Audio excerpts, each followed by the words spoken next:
নমস্কাৰ মই মোৰ সকলো জ্যোতি সুন্দৰাদীক মোৰ ফালৰ পৰা সম্ভাষণ জনাইছোঁ।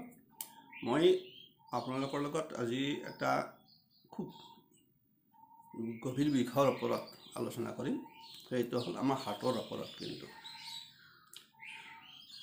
হাতৰ আমাৰ যেনেকৈ ৰেখা থাকে, আমি যেতিয়া কওঁ যে ভাগ্য ৰেখা, হিৰো ৰেখা, হৃদয় ৰেখা, ঠিক সেইদৰে আমাৰ হাতৰ গ্ৰহ অনুযায়ী ক্ষেত্ৰ থাকে। ক্ষেত্ৰ মানে এটা নিৰ্দিষ্ট প্লেচ থাকে প্ৰত্যেকটাৰে, এইটো কথা কৈছোঁ। তাৰ ভিতৰত কিছুমান ক্ষেত্ৰত আমি ৰেখাৰ পৰা বহুত কথা কওঁ, আৰু কেতিয়াবা হয় কি আপোনাৰ কিছুমান আমাৰ এনেকুৱা ক্ষেত্ৰ থাকে, প্লেচ থাকে, তাৰমানে সেইখিনি তাৰ ওপৰত ভিত্তি কৰি হাতক আকৌ ভাগ কৰা হৈছে। সেই বাকীখিনি মই নকওঁ, কিন্তু মই এখন এটা হাতত এটা নিৰ্দিষ্ট হাত এখনৰ কথা ক'ম। আৰু সেইমতে মই যে ক'লোঁ যে কেতিয়াবা দেখা যায় যে কাৰ প্ৰাধান্য বেছি, অকল হাত এখনৰ ওপৰত চাই পেলাই ক'ব পৰা যায় বহু কথা। মই কৈছোঁ ৰেখাৰ লগত যেনেকৈ ক'ব পৰা যায়, ঠিক সেইদৰে কোনটো গ্ৰহৰ প্ৰভাৱ বেছি হ'ব পাৰে আকৌ কিছু কথা ক'ব পৰা যায়। গতিকে মই আজি আপোনালোকৰ লগত এনে এটা বিষয়বস্তুৰ আলোচনা কৰিম। আপোনালোকে চাই থাকিব, গম পাব হয় নে নহয়। আজি মই আপোনালোকক যে ক'লোঁ যে আমাৰ সেই গ্ৰহৰ যেতিয়া ক্ষেত্ৰ, আৰু ক্ষেত্ৰটোৰ ওপৰত ভিত্তি কৰিয়ে তাৰ অৱস্থিতিলৈ মানে আমাৰ হাতকো সেনেকৈ ভাগ কৰিছে বিভিন্ন হাতত। যেনেকৈ আপোনাৰ বৃহস্পতি প্ৰধান হাত, বা শনি প্ৰধান হাত, ৰবি প্ৰধান হাত, বা বুধ প্ৰধান হাত, মংগল প্ৰধান হাত, আপোনাৰ বিশেষকৈ চন্দ্ৰ প্ৰধান হাত, শুক্ৰ প্ৰধান হাত। কাৰণ যেতিয়া হাতৰ এই গঠনত দেখা যায় কিছুমান ঠাই আপোনাৰ বেছি মানে পুষ্ট হৈ থাকে। সেইটো পুষ্ট মানে ক'ব গৈছোঁ যে মাংসল হৈ থাকে, অস হৈ থাকে। অকণমান চাব পাৰে আপোনালোকে হাতৰ প্ৰত্যেকটা প্লেচৰ ঠাইখিনিত একে নাথাকে, কম বেছি মানে কোনোবাৰ ফালে আপ ডাউন এনে খলা বমা থাকিব। ঠিক সেইদৰে আজি আমি যিটো কথা ক'ম সেইটো হ'ল আপোনাৰ এখন হাতৰ বিষয়ে ক'ম। সেইটো হ'ল আপোনাৰ চন্দ্ৰ প্ৰধান হাত, যিখন হাতত মুখ্যতঃ চন্দ্ৰ গ্ৰহই প্ৰাধান্য বিস্তাৰ কৰি আছে। এইকাৰণে ক'ম যে আমাৰ চন্দ্ৰ আমাৰ মনৰ কাৰগ্ৰহ। বহুত কথা গম পোৱা যায় চন্দ্ৰ। আমি কিছুমান ভাগ্যৰেখাটো কওঁ যে চন্দ্ৰস্থানৰ পৰা উঠিলে আপোনাৰ এনেকুৱা হ'ব, বা চন্দ্ৰস্থানৰ পৰা যদি বুধলৈ যায় আপোনাৰ এনেকুৱা হ'ব। মানে বিভিন্ন বিশ্লেষণটো আছে, কিন্তু মই ৰেখাৰ পৰা নাযাওঁ, অকল সেই ঠাইখিনি চন্দ্ৰ ক্ষেত্ৰৰ ওপৰত ভিত্তি কৰি। আৰু এই চন্দ্ৰ প্ৰধান হাত বুলি কিবিলাক হাতক কোৱা হয়, যিবিলাক হাতত এই চন্দ্ৰৰ ক্ষেত্ৰ বেছি পৰিমাণে পুষ্ট হৈ থাকে। বেছি পুষ্ট মানে বেছি অলপমান উঠি পেলাই মাংসল হৈ থাকে, বেছি থাকে অলপমান পৰ্বটো অসাত, সেইবিলাক হাতক কোৱা হয় মানে আপোনাৰ চন্দ্ৰ প্ৰধান হাত।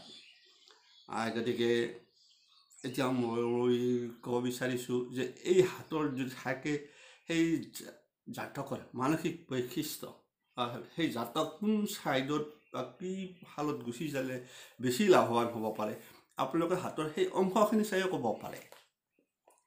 কোৱা হয় সেনেকুৱাও আছে সূত্ৰ। কাৰণ ইমান দিনটো ভাগ্য ৰেখা, হিৰো ৰেখা এইবিলাকৰ বহুতখিনি কথা শুনিলোঁ। আজি মই আপোনালোকক এইটো বিষয়ে এইকাৰণে ক'ম, আপোনালোকে চাই থাকোঁতে গম পাই যাব। কাৰণ এই চন্দ্ৰ প্ৰধান হাতত মানে লোকসকলৰ বিশেষকৈ কোন ছাইডত বেছি প্ৰতিভা আহি যায়, তাৰ জাতকৰ মানসিক অৱস্থাটো কেনেকুৱা হয়। যিহেতু চন্দ্ৰ আমাৰ মনৰ কাৰগ্ৰহ, তাৰ আগতে আপোনালোকক মই এটা দেখুৱাই দিম যে এই চন্দ্ৰ যিখিনি মই কৈছোঁ, এই চন্দ্ৰস্থানটো আপোনালোকক মই দেখুৱাই দিম, আপোনালোকে গম পাব, তেতিয়া বেছি ভাল হ'ব বুজাত। চাই ল'ব আপোনালোকে। বাকী মই নাযাওঁ। আমাৰ হাতৰ যিখিনি এই যে শিৰ ৰেখা দেখিছে, শিৰোৰেখাৰ যিখিনি আপুনি যিমানকৈ ইয়ালৈকে এনেকৈ হালি আহোঁতে আপুনি ইয়াতো আহি যাব পাৰে হা চাওক এই এনেকৈ আহি যাব পাৰে হা এইখিনি পূৰা এই ক্ষেত্ৰখিনি কিন্তু আপোনাৰ মংগলৰ পৰে সক্ৰিয় মংগলৰ ক্ষেত্ৰ পৰে এইখিনি শুক্ৰ ক্ষেত্ৰখিনি শুক্ৰৰ ওপৰত ভিত্তি কৰে ঠিক সেইদৰে চন্দ্ৰস্থান কোনখিনিক কোৱা হয় আমাৰ এইখিনিক কোৱা হ'ব এয়াৰ এনেকৈ আপোনাৰ আহি যাব ইয়াৰ পৰা এই যিটো আমি ক'লোঁ এই শিৰোৰেখাৰ তলৰ পৰা ঠিক এনেকৈয়ে আহি যাব তাৰমানে এনেকৈ গুচি আহিব আপোনাৰ ইফালে আপোনাৰ আয়ুস ৰেখা ইয়াত নপৰে ঠিক এনেকৈ আপোনাৰ এইখিনি বিষয়ে যিখিনি ৰাউণ্ড হিচাপত থৈ হিচাপ ল'ব এই প্লেচখিনি পৰিব আপোনাৰ এই প্লেচখিনি কেতিয়াবা অলপ ইফাল হ'ব মাজৰখিনি অলপ ৰৈ যাব মোৰ অলপ বেছি গ'ল কথা নাই বিশেষকৈ ঠিক এনেকুৱা এই প্লেচখিনি কোৱা হয় চন্দ্ৰ এই চন্দ্ৰ এইখিনিকে কোৱা হয় এইখিনিকে কোৱা হয় আপোনাৰ চন্দ্ৰ ক্ষেত্ৰ আপোনালোকক মই কৈ দিলোঁ এইখিনি কোৱা হয় চন্দ্ৰ ক্ষেত্ৰ গতিকে আমাৰ হাতৰ এই প্লেচটোখিনিত আপোনাৰ স্বাভাৱিকতে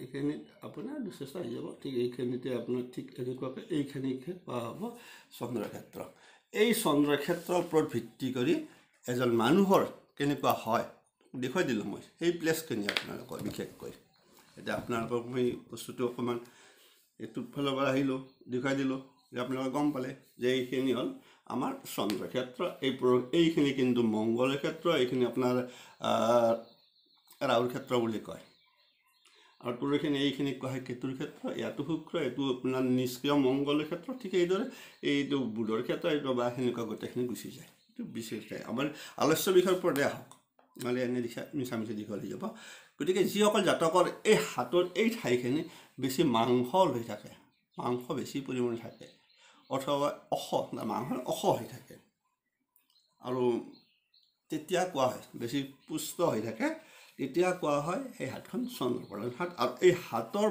লোকসকল সাধাৰণতে কি হয় ভাবুক প্ৰকৃতিৰ হয়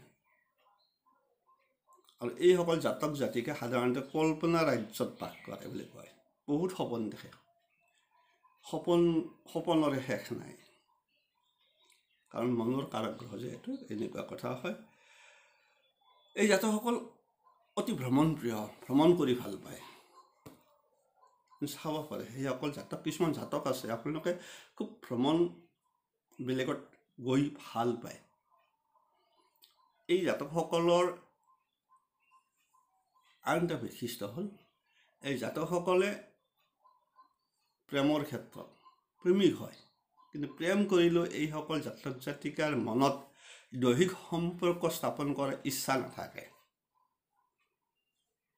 বৰ সাংঘাতিক কথা এইটো প্ৰেম খেলিব কিন্তু সেইটো নাই দৈহিক যিটো আমাৰ কয় বাকী ক্ষেত্ৰত বেলেগ শুক্ৰ ক্ষেত্ৰ হ'লেতো আপোনাৰতো মানে বেলেগ হৈ যাব একদম মানে পূৰা সেইটোতো আমাৰ জ্যোতিষৰ সেই শাস্ত্ৰ বলে কামুক যুগত পৰি যাব কিন্তু চন্দ্ৰৰ ক্ষেত্ৰত হয় কি এই জাতকসকল সাধাৰণতে হয় কি এটা খুব মানে প্ৰেমিক যাক কয় বেছিভাগ কল্পনাতে ভাহি থাকে গতিকে তাৰ এই জাতকসকলে দৈহিক সম্পৰ্ক স্থাপন কৰাই হওক বা মুঠতে সেই জাতকসকলৰ প্ৰেমত কামনাৰ গুণ নাথাকে কোনো কামনাৰ গুণ নাথাকে সেয়া কৰাব সপোন বেছি দেখে সদায় পৰিষ্কাৰ পৰিচ্ছন্ন দেখিব খুব চাফ চিকুণ সেইকাৰণে কোৱা হৈছে এই জাতকসকল পৰিষ্কাৰ পৰিচ্ছন্ন ভাল পায় বিলাসীকতাটো ভাল পায় অলপ বিলাসপ্ৰিয় হয় কাৰণ স্বাভাৱিক যিসকল জাতক জাতিকা কল্পনা প্ৰধান সেইবিলাক নিজৰ অকণমান থাকে আৰু সেইটো পৰিপাটি আৰু বিশেষকৈ আনফালে এই জাতকসকল বিপৰীত লিংগৰো অতি প্ৰিয় হয় চাব আপোনালোকে কিছু মানুহক মানে বহুতে ভাল পায় বিপৰীত লিংগ এনে ভাল লাগে আমাৰ যিটো এনে আমি কিছুমান ছোৱালী দেখা পালে পুৰুষবিলাকৰ এনে ভাল লাগে ঠিক সেইদৰে এনেকুৱা যুৱক বা পুৰুষক দেখিলে বিপৰীত লিংগৰ নাৰীসকলৰো এনে কিবা এটা ভাল লগা যিটো আহি যায় আকৰ্ষণীয় ব্যক্তিত্ব থাকে এইটো হ'ল কথা। এই জাতকসকলৰ আন এটা হ'ল কি, এই জাতকসকলৰ মাইণ্ডত সদায় এটা উদ্ভাৱনী, তাৰমানে কিবা এটা নতুনত্ব সদায় আশা কৰি থাকে। গতিকে আপোনাৰ আৰু আন এটা কথা হ'ল কি, এই যে থাকে তাৰ আন এটা কথা হ'ল কি, এই লোকসকল সাধাৰণতে কি হয় যে আন লোকৰ মন জয় কৰি অৰ্থ উপাৰ্জন কৰিবলৈ সক্ষম হয়। বিশেষকৈ বুধ প্ৰধান কাৰেকশ্যন চন্দ্ৰ প্ৰধান হাতৰ লোকসকলে আনৰ মন জয় কৰি পইচা আদায় কৰিব পৰা হয়। কিয় পৰা হয়, অৰ্থ উপাৰ্জন কৰে, আপোনালোকে গম পাব। মই কৈ আছোঁ, আপোনালোকে ছাৰে কি ক'লে? আনৰ মন জয় কৰি অৰ্থ উপাৰ্জন কৰে। ইয়াৰ কাৰণ ক'ত সোমাই থাকিল সেইটো বেলেগ পিছ কৈ আছোঁ মই। তাৰপিছতো কৈছোঁ, এই জাতকসকল যি ব্যৱসায় কৰে, কি ব্যৱসায় কৰিলে ভাল লাভৱান হ'ব পাৰে? খাদ্যদ্ৰব্য বা জলজাত, কাৰণ চন্দ্ৰৰ লগত জলৰ সম্পৰ্ক থাকে। সেইকাৰণে জলজাত দ্ৰব্যৰ যদি ব্যৱসায় কৰে, সি আপোনাৰ মুক্তাৰো হ'ব পাৰে বা এনেকুৱা বহুত আছে সাগৰিক খনিজ পদাৰ্থ যিখিনি, সেইখিনিৰ বেপাৰ বাণিজ্য। আনফালে খাদ্যদ্ৰব্য প্ৰস্তুত কৰা, এইজনক আপোনাৰ ভাল মিঠাই বনাই কিবা চাহৰ তাল হোটেল ৰেষ্টুৰেণ্ট খোলা, এইসকল জাতক জাতিকা যদি তাত যদি সোমাই যায়, তেনে যথেষ্ট জীৱনত লাভৱান উন্নতি কৰে। গতিকে আৰু আন এটা কথা হ'ল, এই জাতকসকলৰ এটা গুণ হ'ল কি, এই জাতকসকল কি হয়, সুযোগ সন্ধানী হয়। আৰু যেতিয়াই সুযোগ পাব, নিজৰ মনৰ স্বাৰ্থ সিদ্ধি কৰি ল'ব। আৰু জীৱনত যথেষ্ট ঘাত প্ৰতিঘাত আহে। এই জাতকসকলৰ জীৱনত যথেষ্ট ঘাত প্ৰতিঘাত আহি যাব। কিন্তু এই জাতকসকলৰ আন এটা মানসিকতা হ'ল কি, এই চন্দ্ৰ প্ৰধান হাতৰ জাতকসকলৰ বৈশিষ্ট্য হ'ল কি, এই জাতকসকল কোনোদিনে সহজতে ভাঙি নপৰে। যদি আপুনি ভুল কৰিব, যদি ভাঙি পৰালে, কাৰণ দেখিলে আপোনালোকে হেৰিব, কিন্তু নাই, ইমান ঘাত নহওক প্ৰতিঘাত, আজি নাই কালি আহিব, এই বছৰ ভাল নহ'ল, নেক্সট বছৰ ভাল হ'ব, এইটো থাকি যায়, এই আশাবাদী। সেইকাৰণে কৈছে যে এই জাতকসকল জীৱনত কেতিয়াও ভাঙি নপৰে আৰু জীৱনত প্ৰচুৰ অৰ্থ উপাৰ্জন কৰে। এই জাতকসকল, যিসকল জাতকৰ চন্দ্ৰ প্ৰধান হাত, মইতো ক'লো ব্যৱসায়, তাৰবাবে এই যে মই ক'লো মানুহৰ জয় কৰি পেলাই অৰ্থ উপাৰ্জন কৰে, এই চন্দ্ৰ প্ৰধান হাতৰ জাতকসকলে হয় ভাল আপোনাৰ গীতিকাৰ, ভাল কবি, সাহিত্যিক, নাট্যকাৰ, অভিনেতা। যদি আপুনি গীতিকাৰ হয়, সংগীতকাৰ হয়, যদি আপুনি নাট্যকাৰ হয়, যদি অভিনেতা হয়, তেনেহ'লে কি হ'ব আপোনাৰ? আপুনি কি কৰিব লাগিব? মানুহক কৈছে যে মানুহক অন্তৰ জয় কৰি অৰ্থ উপাৰ্জন কৰে। এই যে মই কৈছিলোঁ, এই চন্দ্ৰ প্ৰধান, এইকাৰণে এই বিষয়বস্তুৰ ওপৰত কৈছোঁ যে যিসকল জাতক জাতিকাৰ হাতখন যদি চন্দ্ৰ প্ৰধান হাত হৈ আছে, সেই জাতকসকল যদি নাটকৰ লগত জড়িত হৈ আছে বা অভিনয় জগতৰ লগত আছে, অথবা যদি ধৰক সংগীতৰ লগত জড়িত হৈ আছে, অথবা এনেকুৱা গীত মাত নৃত্য আদিৰ লগত জড়িত হৈ আছে, সেই জাতকসকল বিশেষকৈ সফল হ'বয়ে।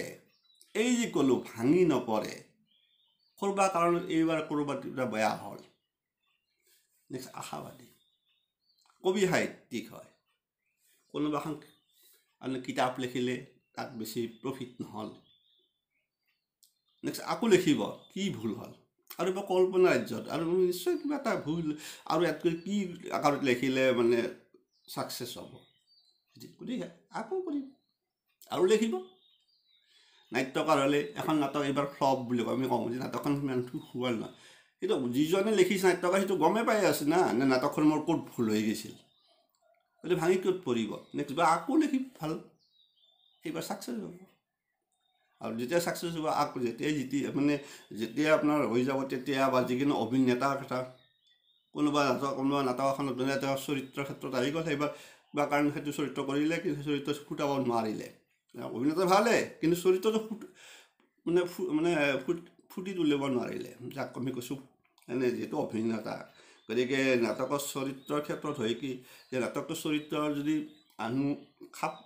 খালে বেছি ভাল লাগে, কিবা কাৰণত নহ'ল সেইবাৰ, নেক্সটবাৰ আশাবাদী, নেক্সটবাৰ আকৌ ভাঙি নোপোৱাকৈ, নেক্সটবাৰ সেই বিশেষকৈ আকৌ কিবা এটা কেনেকৈ আকৰ্ষণ কৰি কেনেকৈ মানে নিজৰ সিদ্ধি কৰিব পাৰে। সেইকাৰণে কোৱা হৈছে যে মানুহক কি কৈছে যে মানুহৰ মন জয় কৰি অৰ্থ উপাৰ্জন কৰিবলৈ সক্ষম হয় আৰু জীৱনত প্ৰচুৰ অৰ্থ উপাৰ্জন কৰে। এইটো সেইকাৰণে এই মানে ভিডিঅ'টো মই দিয়াৰ অৰ্থই হ'ল যিসকল জাতক জাতিকাই যদি কোনোবাই যদি বিশেষকৈ গীত লিখে, কোনোবাই যদি নাটক লিখি আছে বা কাৰোবাৰ নিচা আছে, নিচাটো বেলেগ কথা, যদি নিচা আছে, কাৰোবাৰ মানে কবিতা লেখাত থাকে, কাৰোবাৰ আপোনাৰ গল্প উপন্যাস লেখাত থাকে, সেইসকল জাতক জাতিকা যদি এই চন্দ্ৰপ্ৰধান হাতৰ হয় জীৱনত অৰ্থ উপাৰ্জন কৰিবই, সেই ৰাস্তাৰে কোনো ৰোধ কৰিব নোৱাৰে। গতিকে আন এটা কথা হ'ল কি এই জাতক জাতিকাসকলৰ মাজত আন এটা বেয়া গুণ হ'ল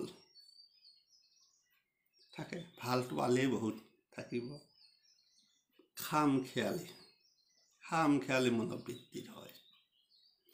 তাৰমানে নিজৰ পচন্দত চলিবলৈ ভাল পায়, কোনে কি কয় নকলে সেইটো নাই। তাৰ ফলত কেতিয়াবা হয় কি আৰু নিজৰ খামখেয়ালিৰ কাৰণেও কেতিয়াবা মানে সুযোগ নষ্ট কৰে। খামখেয়ালি তাৰমানে আপোনাৰ আমি যিটো ক'ব গৈছোঁ যে খামখেয়ালি হ'ল কি ক'ৰবাতে মানে কোনোবাই খুব জোৰ কৰি আছে, নাযাওঁ মই প্ৰগ্ৰেম নকৰোঁ, এইবাৰ এইটো খামখেয়ালি। প্ৰগ্ৰেমটো কৰি লাভ হয় কিন্তু নগ'ল। কেতিয়াবা কোনোবা এখন ফিল্মতে বিভিন্ন চৰিত্ৰ এটা দিলে, কিবা অলপ লাগিল, মই নকৰোঁ, কিন্তু সেই যিখন ছবি বনালে যিজন প্ৰযোজকে, কিন্তু ছবিখন খুব ভাল হৈ গ'ল। যিজন মানে অভিনেতা আছিল সেই অভিনেতাজনে সামান্য নিজৰ খুচিত অলপ ইফালে সিফালে হোৱাৰ লগে লগে মই নকৰোঁ বুলি কৈ দিলে, কি হ'ল? খামখেয়ালি, সেই সুযোগটো কি হ'ল? নষ্ট হৈ গ'ল। এইটো চাগে বিশেষকৈ তাৰমানে মনৰ অস্থিৰতা আহি থাকে মাজে মাজে, সেইটোৱে এটা দিগদাৰ হয় নিজৰ মানসিক। সেইকাৰণে কৈছে যে এই জাতকসকল অৰ্থ উপাৰ্জন কৰিব সঁচা, চব কৰিব, কিন্তু নিজৰ খামখেয়ালি কাৰণে বহু ক্ষেত্ৰত সুযোগ নষ্ট কৰে।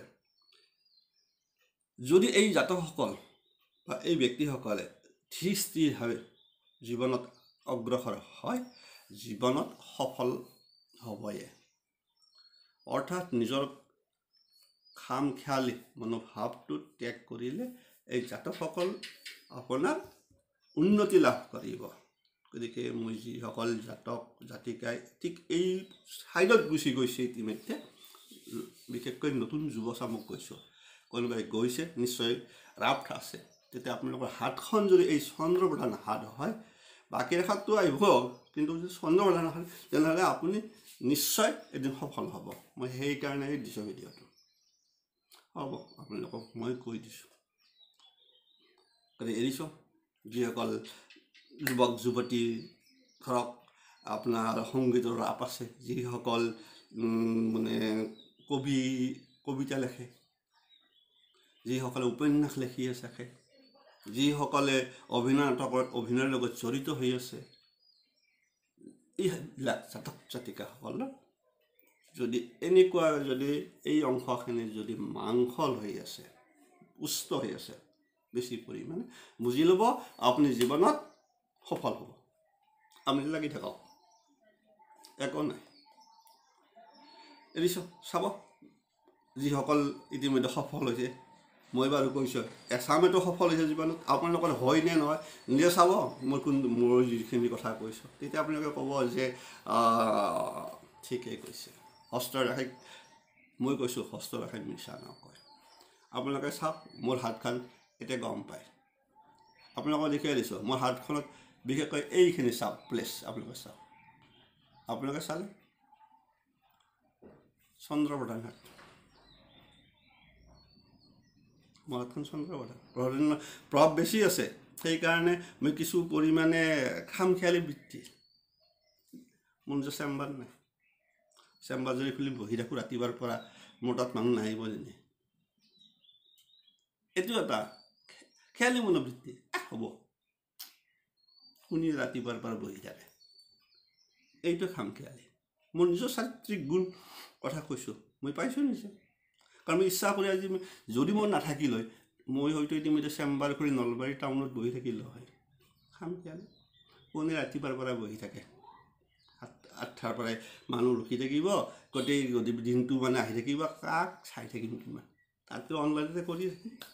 মই যিখিনি পালোঁ এৰিলোঁ, ভাল লাগিল সকলোৰে নিশ্চয়। মই কৈ দিলোঁ মোৰ নিজৰ কথা। চাৰিত্ৰিক গুণ মোৰ জন্মগত। মই আজি কেনেকৈ মানে একদম মানে বহুতে আপুনি ছাৰ ইমান জানে বহুতে কয়, কিন্তু মই নোৱাৰা কাৰণ মোৰ মানসিক আছে, এই খামখেয়ালি আছে।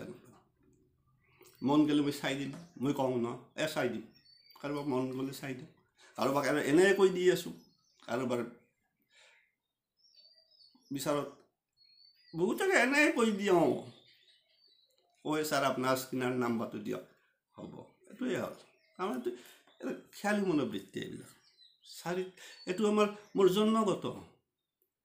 আজি মই কেনেকৈ বিচাৰিলে পাম যে মোৰ নাহিলে, সেই প্ৰবৃত্তি নাহিল যে মই বহি থাকিলে মোৰ দিনটোত মানে ইমান অংক টকা পইচা অংক মোৰ মাইণ্ডত নাহিলে, আনিব নোৱাৰিলোঁ। তাৰ ফলত মই এনেকৈ আপোনালোকৰ ধেমালি কৰি হওক বা কৰি আছোঁ, এৰিছোঁ। সকলোৰে ভালে থাকক, মংগল থাকক।